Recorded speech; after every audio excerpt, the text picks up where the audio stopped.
Sesibuyile futhi.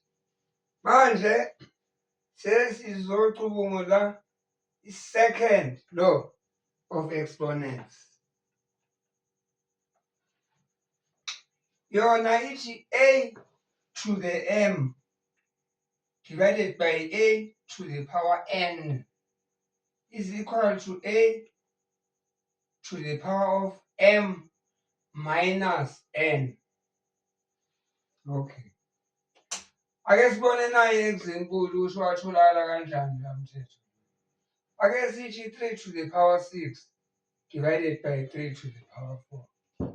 Siyazi ukuthi 3 to the power 6 u-3 omultiplaye ngaye kwaze kwaba ka-1, 2, 3, 4, 5, 6. U-3 to the power 4 u-3 omultiplaye by itself ka-1, 2, 3, 4.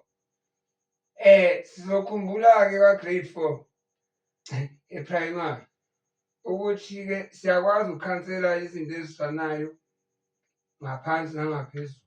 Ngaphezulu makune-fraction dividiwe sithi i-numerator, remember from primary. Ngaphansi sithi i-denominator. Okay. So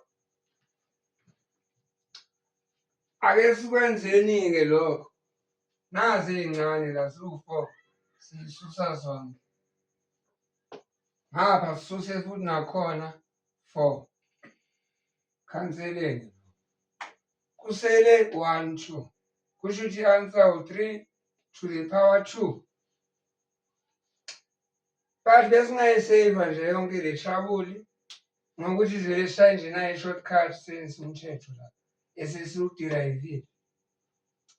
Ukuthi 3 to the power of 6 minus 4 is equal to 6 minus 4, 2. Ngamanye amagama-ke hhayi ngama-symbols but in words. Iy'namba ezine same base if zi-divided. Simply subtract the exponent. Awumane kwa-subtract noma ikanjani. I-numerator minus denominator. Thank you. Sawuqhubeka-ke next time ne-third law. Thank you.